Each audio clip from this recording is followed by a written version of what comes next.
Yang pertama kali referensi kita itu adalah nasyidnya itu Yusuf Islam, Cat Steven.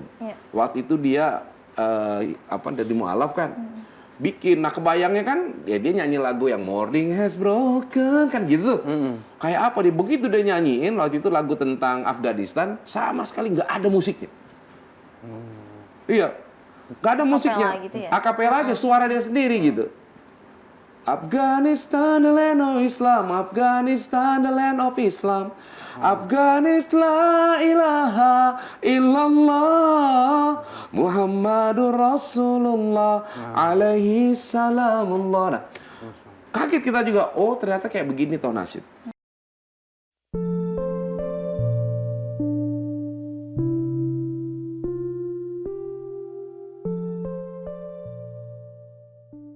Assalamualaikum warahmatullahi wabarakatuh, Sobat Republika. Kita ketemu lagi bersama saya Ani Nursalika dan saya Muhyiddin. Selamat datang di Mozaik, ngobrolin Islam asik. Nah, hari ini kita mau ngomong soal yang santai-santai aja nih, Din. Iya, tentang apa Mbak Nini kali ini? Tentang musik dalam Islam alias nasyid. Nah, kebetulan nih kali ini kita mendatangkan nih seorang dai motivator Mbak Ani. Pendiri nasyid beliau ini. Dan katanya juga memproduksi Debu ya. Siapa lagi? Opik, yang pokoknya nasyid-nasyid yang terkenal gitulah. Nah, inilah dia, perkenalkan kita. Siapa Kang Agus Idwar. Mungkin Sobat Republika udah ada yang kenal ya Kang Agus nih sebagai pembawa acara gitu. Ya, kan? Dan saya awalnya juga di sini. Oh iya. Di Republika. Oh gitu. Sejarah tidak bisa dilupakan. Saya pertama kali tahun 94 bergabung itu di Dompet Duafa Republika. Ruangannya di atas nih. Di pojokan. Jadi punya hubungan emosional yang sangat dekat dengan Republika. Nah, kemudian Republika juga yang pertama kali mengundang Senada ke acara formal gatheringnya, dan yang pertama kali memberikan standing applause gitu. Saya masih ingat waktu itu setelah selesai kita bernyanyi, kita berempat, kemudian selesai nyanyi, Pak Parni Hadi berdiri, tepuk tangan, semua orang berdiri tepuk tangan dalam satu ruangan itu. Wah, itu merinding dan sangat luar biasa. Tapi ngomong-ngomong soal Senada ini kan band nasyid yang didirikan oleh Kang Agus nih. Itu gimana ceritanya awalnya itu? Ya itu kita itu didirikan sejak tahun awal tuh sebenarnya namanya itu Trio APS. Jadi kita ini dari mahasiswa FISIP UI ya. Mahasiswa administrasi perkantoran, saya Erwin Lukman. Nah, kita nih bikin nih. Nah, nama Senada itu muncul ketika kita mengisi acara kuliah taman. Yang waktu itu acara itu diinisiasi sama almarhum Abi Toto Tasmara. Nah, dia manggil kita tuh dengan sebutan Senada. Ya kan, dia bilang, ini nih yuk kita dengerin. Senada, senandung, nasyid, dan dakwah. Cuman kan waktu itu masih pakai ya Senada. Nah, cuman supaya agak lebih keren dikit, E-nya kita hilangin, Senada. Oh iya, enak manggilnya juga. Ya, Senada. Ya, gitu. Nah, akhirnya tahun 92 kalau nggak salah itu, nah muncullah nama Senada itu. Nah, dari 3 nambah lagi 1 dari waktu itu Isa yang sekolah kuliah di Sastra UI, kemudian tambah lagi almarhum Aal 4 gitu. Nah, terus kemudian tambah 1 lagi adik saya Iqbal. Nah, waktu itu dia masih SMA. Justru Iqbal ini yang banyak berprestasi, dia menang Cipta Pesona Bintang, Voice of Asia. Kasihan saya waktu itu karena dia anak rohis, tapi hobinya nyanyi dan udah level internasional.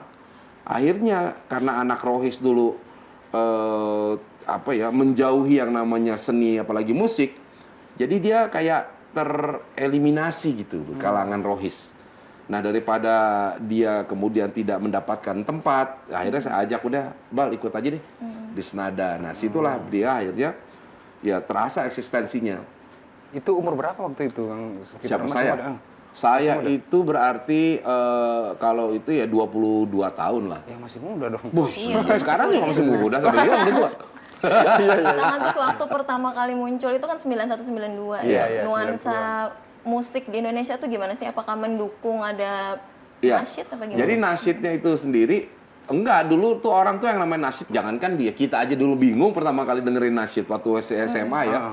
Saya kenal nasyid itu sejak tahun 1988. Nah itu waktu masih SMA, aktivis di Rohis, ketua Rohis saya. Ketua Rohis agak selengean lah gitu ya. Iya, iya. Nah dulu tuh diperkenalkan, ini ada loh. Kita itu kan ya melalui pengajian-pengajian ya. Kan memang nasyid berkembang ini melalui pengajian-pengajian baik di sekolah maupun di perguruan tinggi. Yang ada. Nah dari situ kemudian dikenalkan ini ada nasyid. Dan nasyid ini adalah seni Islam nih, alternatif. Ya. Wah saya bilang kayak apa nih, saya pengen dengar. Nah yang pertama kali referensi kita itu adalah nasyidnya itu Yusuf Islam, Cat Steven. Waktu itu dia dari mualaf kan. Bikin, nah kebayangnya kan ya dia nyanyi lagu yang Morning Has Broken kan gitu. Kayak apa dia, begitu dia nyanyiin waktu itu lagu tentang Afghanistan, sama sekali nggak ada musiknya. Iya, nggak ada musiknya, gitu ya? akapela aja, suara dia sendiri gitu. Afghanistan the land of Islam, Afghanistan the land of Islam, Afghanistan la ilaha illallah, Muhammadur Rasulullah alaihi salamullah. Nah, kaget kita juga, oh ternyata kayak begini toh nasyid. Nah jadi didoktrin sebenarnya, didoktrin bahwa ya anak Rohis itu seninya nasyid. Jadi berkembangnya emang di sekolah-sekolah ya. Waktu saya sekolah juga ingetnya gitu Kang. Kampus. Di sekolah waktu saya 2000-an itulah emang diperkenalkan di Rohis memang. Iya memang anak-anak Rohis. Nah karena nasyid ini berkembang dari para pelajar dan mahasiswa, ya kita tahu pelajar dan mahasiswa kan disebut sebagai the agent of social change, agen perubahan sosial kan. Nah jadi memang harusnya jadi gelombangnya besar. Dorongan apalagi waktu itu kan sedang isu reformasi. Jadi mahasiswa itu menjadi sorotan. Nah termasuk budaya yang ada di mahasiswa juga jadi sorotan otomatis. Tapi Kang, apakah itu hanya laki-laki aja gitu? Yang perempuan juga bisa nggak sebenarnya? Ada sebenarnya, grup nasyid perempuan ada. Dulu ada namanya Bestari bikin. Nah cuman memang banyak dapat respon lah ya. Bestari itu salah satu personilnya itu Asma Nadia. Baru tahu. Asma Nadia. Nulis. Iya. Apa disebutnya nasyidah atau? Enggak, nama nasyid aja. Nah, ya nggak disebut nasyidah, Pak. Jadi grup nasyid namanya Bestari. Nah, anggotanya itu ya pendirinya Asma Aku Nadia. baru tahu kalau ada Adanya Mbak perempuan. Helvi. Nasyid perempuan aku baru tahu. Ada. Nah, Boleh, cuman mau tidak berkembang seperti nasyid dari laki-laki. Walaupun sebenarnya secara komposisi suaranya bagus banget. Gitu. Ya, talentnya lebih ada lah gitu. Kang kan kalau di Islam tuh kan ada banyak jenis musik ya, ada hadroh, ada kasidah, salawat. Nah, itu bedanya apa sih sama nasyid? Ciri khasnya apa nasyid? Jadi gini, nasyid itu bukan sebagai sebuah genre, dia hanya sebuah entitas seni Islam. Ya nggak? Kalau genre itu melekat dengan instrumen, karakternya ada. Nih nggak usah saya gini. Bisa nggak ngebedain antara hadroh atau marawis dengan hadroh? Bisa bedain nggak? Gambus. Mirip ya? Gambus apa? Ini apa khasnya gambus? Rebana. Bukan gambus yang jalan-jalan itu, Mbak. yang nari jalan itu gambus. Jadi kalau lihat dari sini instrumennya.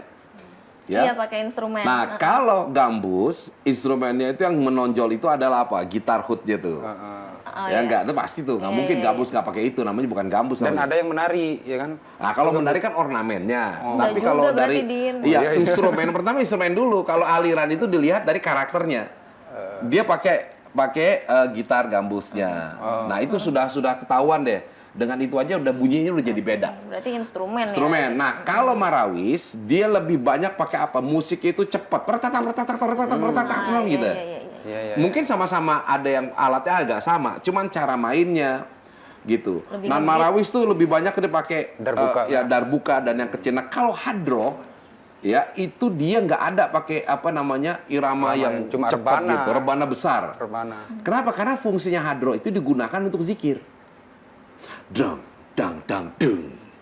Brang, dang, dang, dung. Nah, jadi kalau kita berzikir dengan hadroh, itu lebih cepat masuk. Jadi gini, kalau saya itu mengibaratkan orang suka lihat kalau di jalan tuh kan ada alat pemadat aspal tuh yang duduk gitu. Nah, itu sebenarnya sama kayak alat musik hadroh. Jadi sebenarnya dia itu mendorong zikir itu untuk lebih masuk ke hati kita. Gitu ya. Iya.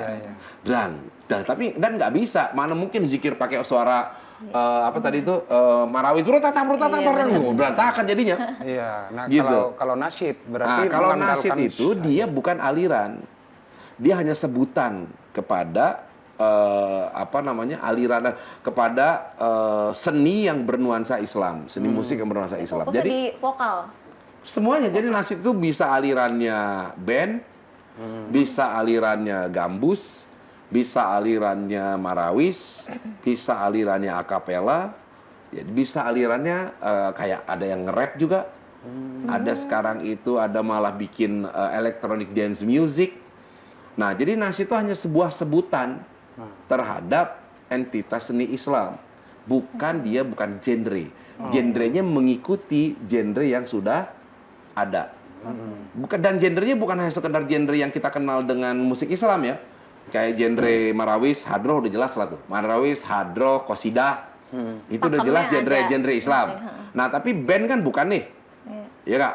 Iya nggak? Band religi, pop, jazz, rap. Ini kan aliran-aliran musik di luar aliran genre Islam. Nah, tapi ini bisa dia menjadi genre nasyid. Disebutnya jadi apa? Nasyid bergenre akapela, nasyid bergenre rap, nasyid bergenre jazz. Kalau gitu. rock ada nggak? Bisa aja, ada juga. Lah itu Ustadz Dery Sulaiman. Oh, dari Iya kan? metal dong. Nasyid metal. Lu ini keren. Aku Seperti pikir itu. nasyid itu ya akapela aja gitu kan. Akapela itu karena yang pertama kali meledak itu adalah akapela. Nah, akapela ini kan sebenarnya cara bernyanyi. Cara bernyanyi genre akapela, bernyanyi tanpa alat musik. Dan akapela pun muncul itu bukan dari tradisi Islam, jangan salah loh. Akapela itu di abad ke-16 itu muncul sebagai tradisi di gereja. Jadi lucu ya. Senada dikenal dengan nasyid akapela, alirannya adalah religi Islam, ngambil budayanya gereja. Iya, benar. Dari campuran. Campuran, asimilasi itu namanya, memunculkan sebuah seni baru. Tapi kalau yang membedakan itu memang kalau nasyid itu lebih unggul di syair juga gitu. Betul. Jadi nasyid itu adalah syairnya. Gitu. Nasyid itu ada sholawat kan juga di syairnya. Ya kan, semua itu kan namanya seni Islam itu kekuatannya di syairnya. Bimbo kekuatannya di syairnya. Ya, kalau kita dengar lagunya yang dibawain si Chrisye, almarhum Chrisye dari Taufik Ismail, wah itu kan luar biasa. Bagaimana pengalaman Chrisye bisa nyanyi itu hanya sekedar one take, abis itu dia nggak kuat lagi. Sampai sedemikian penghayatannya saya juga, ini memang luar biasa yang seperti ini. Tidak semua musisi itu kemudian jujur mengatakan, saya hanya kuat nyanyi itu satu kali. Yang ada kan, dia selalu mengulang-ulang. Kenapa? Karena seringkali itu orang musisi penyanyi itu, dia itu tertutupi ataupun dengan merasa hebat di suaranya. Kalau Chrisye kan udah enggak. Gitu. Jadi dia cuma cukup sekali doang nyanyi lagu itu. Habis itu dia nggak sanggup lagi. Dia tahu kan lagunya akan tiba masa tak ada suara dari mulut kita. Wah, itu emosional ya. Nah, ini jadi kan nasyid ini sebagai media dakwah juga. Iya, gitu. betul. Nah, kalau Kang Agus sendiri melihat bagaimana sekarang nasyid ini di kalangan anak muda ini sebenarnya. Jadi dari satu sisi memang ada sih perkembangan nasyid itu ada muncul, walaupun mungkin dia tidak menyebut sebagai grup nasyid ya, kayak Gambus, mulai dari Sabian, terus juga banyak lah yang muncul gitu ya, yang sebenarnya intinya adalah membawakan lirik-lirik yang bernuansa Islam. Nah, sebenarnya semua genre itu tadi yaitu adalah nasyid. Nah, cuman kita ini kan persepsi masyarakat itu sudah terbayang bahwa nasyid itu akapela gitu. Itu salahnya. Iya, bahwa akapela itu sebuah aliran. Nah, kenapa senada dulu pakai gaya akapela? Karena akapela dulu yang menjadi tren pada masa itu. Senada juga sebenarnya kalau tidak melalui tren akapela mungkin nggak muncul. Jadi akapela ini kan budaya internasional, bukan budayanya Islam tadi. Ya, bukan budaya Indonesia dan bukan budaya Islam. Dan hal-hal yang baru gitu. Hal yang baru dulu. Ya, jadi... Dulu ada nama grup itu Boyz II Men, All for One, Nery Verkaso, Manhattan Transfer. Nah, itu yang menjadi referensi anak-anak nasyid. Jadi budaya yang sedang berkembang pada saat itu budaya pop ya, budaya pop yang berkembang itu adalah akapela. Nah, senada itu membonceng ngikut di gelombang budaya akapela. Nah, karena budaya akapela sudah dikenal, masuk senada di situ, jadi lebih cepat akhirnya senada itu dikenal. Seolah-olah ini adalah seni Islam yang modern pada saat itu. Nah, jadi kata modern sesuai dengan zamannya. Nah, kalau sekarang yang modern itu apa? Menurut anak sekarang? K-pop. Apa, Din? K-pop. K-pop. Ya buat aja kayak begitu. Berarti nasyid K-pop. Iya. Bisa ya? Ya buat gitu. Makanya kan sebenarnya Menarik. kayak Ma'ruf itu sempat orang tuh agak kontroversi. Menurut saya itu komentar beliau itu ya kalau saya melihat bagus, artinya belajarlah, lihat dong K-pop. Jadi bukan kita ingin menjadi K-pop, tapi bagaimana kita itu ya belajar dari budaya itu, kemudian memunculkan budaya-budaya kita. Ya kayak tadi senada kan, lagu-lagu Islami dibawakan dengan gaya nyanyi gereja kan begitu. Kasarnya begitu loh ngomongnya sebenarnya.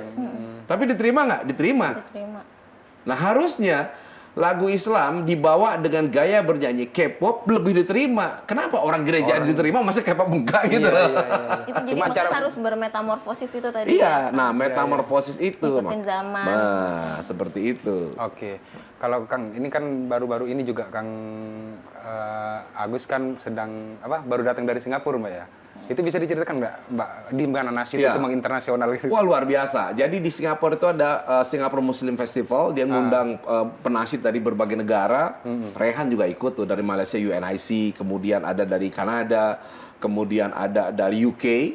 Nah, dari Indonesia itu saya nggak tahu, tiba-tiba saya yang diminta mewakili sama teman-teman ada nasyid gitu. Nah, cuman memang kita tidak hanya bernasyid, jadi kita menggabungkan antara nasyid dengan motivator, dengan tausiah motivasi gitu. Nah, di sana sungguh sangat luar biasa. Mereka itu serius banget membuat expo-nya di tempat yang besar, ya tahu sendiri di Singapura pasti mahal ya. Nah, kemudian pesertanya itu yang tadi target 50.000 mencapai 70.000. Nah, kehebatannya juga memang keunikannya di expo itu ada pameran dari artefaknya Rasulullah Sallallahu Alaihi Wasallam. Ada 16 artefak, termasuk juga maket dari rumah Rasulullah. Itu nggak hanya orang Islam yang datang ke situ ya? Kayaknya sih, saya nggak tahu juga sih ya. Tapi yang jelas bukan hanya orang-orang yang kelihatannya aktif di masjid gitu. Karena orang-orang yang datang saya lihat ini orang-orang baik kayak buruh pabrik gitu. Yang nggak terkesan mereka, kalau anak-anak sekarang kan anak-anak majelis kan ketahuan tuh, pakai peci dan segala macam itu enggak. Ini umum pakaian biasa aja. Pakaian biasa, dan Kang, insya Allah balik akan lagi ada nasyid, terus. Kang. Kalau yang saya tahu tuh ada grup nasyid Izzatul Islam. Terus tadi Senada ya, terus ada Bestari tadi, Kang. Ya, Bestari. Itu kemana mereka sekarang, Kang? Nah, Izzatul Islam masih eksis. Jadi saya itu meneliti ada di dalam tesis itu ada 8 ya. Pertama itu grup nasyid Tauhid. Ini udah hilang. Tapi saya sempat menanya kepada personilnya, hilangnya kenapa? Ini lucu, karena grup nasyid dulu itu memang tidak profesional. Ya, dia anggotanya setiap kali ada anggota yang menikah, keluar. Anggota nikah, akhirnya nikah semua, bubar grup nasyid. Nggak serius ini. Nggak serius. Nah, kemudian Izzatul Islam yang mirip dengan alirannya adalah alirannya nasyid Tauhid. Saya sebut aliran Haroki. Gitu. Nah, Izzatul Islam pun bermetamorfosis. Dia kolaborasi dengan Dwiki Darmawan membuat nasyid-nasyid Harokah itu dalam kemasan orkestra. Coba bayangin. Keren itu. Iya, itu bagus itu. Iya, Dwiki Darmawan. Iya gitu. Jadi Harokiestra saya bilangnya. Haroki yang menggunakan orkestra. Itu istilah saya aja. Nah, senada dengan gaya akapela. Ada lagi Ebit Beat dengan rapper dari Bandung. Dia juga seperti kejam awalnya. Mana mungkin rapper itu bisa menyatu dengan nasyid? Rapper itu budaya Amerika, budaya perlawanan orang-orang sana, di mana rapper itu hedon hidupnya. Lihat video klipnya. Video klipnya selalu yang ditampilkan adalah wanita-wanita, mobil mewah, aksesoris mewah, simbol perlawanan orang-orang kulit hitam terhadap dominasi bule. Nah, jadi itu akhirnya, tapi diterima juga setelah melalui proses dan meyakinkan bahwa nasyid ini, ya, bahwa rapper yang dibawakan oleh Ebit Beat nuansanya adalah nuansa Islam. Nah, jadi sebenarnya para pelaku nasyid itu ya harus bersikap seperti itu. Menerima perubahan yang ada. Ya, sesuai dengan apa? Dengan minat anak muda itu kemana alirannya. Oke. Berarti Nah, selama seperti ini itu. masih kayak apa ya Kang? Masih asik dengan dunianya sendiri gitu atau gimana? Nah itu dia, maksudnya nasyid itu, tantangan kita itu kan bukan ke dalam, tapi tantangan kita itu sebenarnya merespon budaya-budaya yang dari luar. Maka saya menyayangkan juga ketika ada di sebuah pesantren, di sana ada performance, ya K-pop gitu ya. Cuman hanya gerakannya doang sama musiknya. Harusnya bikinlah nasyid K-pop, dia kemudian menampilkan dan gaya K-pop, itu saya lebih salut. Ketimbang hanya sekedar ngambil lagunya, dia hanya sekedar gerakannya doang. Nah akhirnya apa sebenarnya yang terpengaruh ini siapa? Gitu, akhirnya dalam pesantren itu, ya justru teradopsi oleh budaya K-pop. Malah jadi ikut arus gitu Ikut ya. arus. Harusnya kan dia kemudian Bisa merubah, inovasi mewarnai gitu ya. istilahnya. Iya. Jadi jangan defensif dulu nih sama budaya yang ada, tapi gimana kita ambil Mewarnai, yang ngambil iya. itu, masuk di Iya, dalam iya. budaya pop. Nah itu yang harus dilakukan. Oke. Nah, Kang, kalau pesan Kang Agus terhadap grup nasyid yang masih ada sekarang, masih eksis, Ya. gimana mereka untuk memanfaatkan media digitalnya gimana? Jadi gini, media digital ini sekarang adalah media yang sangat terbuka. Kalau dulu ya bernasyid atau kalau orang pengen eksis di musik hanya melalui label. Iya. Mau masuk TV melalui label-label yang sudah ternama. Jadi nggak bisa. Nah sekarang terbuka semuanya. Bisa Sabian itu muncul dari mana? Di YouTube. Dari digital. digital. Anissa Rahman dari cover- digital. cover lagu, ya. Mengcover lagunya apa tuh? Aisyah istri Rasulullah. Iya. Dan luar biasa Aisyah istri Rasulullah ini baru satu-satunya peristiwa yang terjadi di channel YouTube di mana ada 14 tren video. Pertama 3 dipotong 2 oleh lagu. Setelah itu ada 7 masalah itu sama dengan penyanyi yang berbeda. Nah ini sampai diangkat dalam YouTube-nya NG. Ini adalah fenomena yang baru terjadi. Satu-satunya kali. Iya. Nah artinya apa? Dengan kayak begitu kita bisa melihat bahwa peminat lagu-lagu nasyid, lagu-lagu religi ini di Indonesia sudah sangat luas. Iya. Nah platform digital ini manfaatkanlah untuk apa? Untuk menyampaikan pesan dakwah. Tapi ingat, ya jangan dikejar di nasyid itu bukan eksistensinya. Eksistensi itu adalah akibat. Nah, iya, Nah iya. dia harus dipahami bahwa seseorang kalau dia sudah menyatakan dirinya sebagai aliran ataupun bernasyid, maka di situ muatan yang paling kentalnya adalah muatan dakwah. Wah, nah itu dia yang perlu dicatat sama sobat Iya, Republika benar. ya mungkin ya di rumah ya. Jadi nasyid adalah media dakwah. Media Itu dakwah. dia. Tampilannya boleh apa aja. Boleh Oke. rambutnya diikat kayak begini. Oke. Nggak jadi masalah. Mungkin kalau tren sekarang nanti diikat di depan diikat ya. Ini kan lagi di boleh. belakang nih. Oh iya. Coba bikin Tren tren baru. baru gitu. Besok Ustaz saya. Kayak gitu. Ikutin aja karena Oke. nggak ada hubungannya gitu. Nilai keberagaman orang, dakwah itu kan sebenarnya harus bisa cair masuk ke semua lini. Oke. Gitu. Oke. Ya kalau model kayak gini nongkrong kan nggak jadi masalah. Enggak masalah. Yang Iya penting di isinya. nongkrong, tapi kemudian di situ dia menyampaikan sesuatu pesan-pesan. Isi pesannya, dakwahnya itu kan. Seperti itu. Oke. Nah, terakhir ini Ustaz, mungkin Ustaz kan sebagai Kok Ustadz tadi Kang? Oh iya, Kang dan Ustadz. Kang Ustadz berarti itu. Kang Agus kan sebagai anggota juga Komisi Seni dan Budaya Oh, iya, MUI ya. betul. Nah, itu apa yang dilakukan MUI sendiri untuk menggairahkan nasyid ini terakhir itu? Kalau saya ini di Lembaga Seni dan Budaya LSBPI, Lembaga Seni Budaya dan Peradaban Islam MUI Pusat, sebagai wakil sekretaris di sana, kita itu ya bertugas ya untuk apa coba mengembangkan musik seni-seni Islam. Dan satu hal nih, sekarang kita lagi melaunching film Buya Hamka. Nah, jadi ini patut untuk ditonton oleh Udah semuanya. premier tuh kemarin Udah nih. premier. Nah, dan sekarang tinggal kita sosialisasikan untuk apa? Ajak anak muda untuk nonton. Oke. Jadi tugasnya LSBPI adalah mendorong ya dan mengembangkan seni-seni Islam di setiap lininya. Baik itu nasyid, ya maupun sastra, maupun film. Nah, semua itu didorong oleh LSBPI untuk berkembang. Tapi ingat sekali lagi, yang penting adalah semangat atau muatan dakwahnya jangan dilupakan. Oke. Jangan Itu dia. asik dengan dunianya, tetapi justru intisarinya kita lupakan. Nah ini, jadi kita bernasyid, kalaupun kita menjadi dikenal, bukan itu tujuannya. Karena itu hanyalah sementara, itu hanyalah bagian kenikmatan sebagai efek dari kita itu melakukan sesuatu dan Allah memberikan rahmat berupa apa? Kelebihan, tapi bukan itu yang menjadi tujuan. Oke. Ini seru banget ya omongan kita Iya, sama menarik. Kang Agus. Banyak ilmu yang kita dapatkan. Iya, ini, jadi Bang. aku jadi baru tahu tadi nasyid itu ternyata bukan cuma akapela, ternyata. Ya, betul. Iya, ternyata dan yang penting itu adalah dakwahnya gitu ya, Oke. Kang. Oke. Seru banget nih, mungkin Seru banget, cuma waktunya nggak waktunya kayaknya terbatas. terbatas ini. Kan. Terima kasih Kang Agus ya udah Ya, sharing di sama-sama. Mozaik. Ani. Sobat Republika, itu tadi obrolan kita sama Kang Agus. Mudah-mudahan bermanfaat buat kita semua. Amin. Kita ketemu lagi di episode mendatang Mozaik. Wassalamualaikum warahmatullahi wabarakatuh.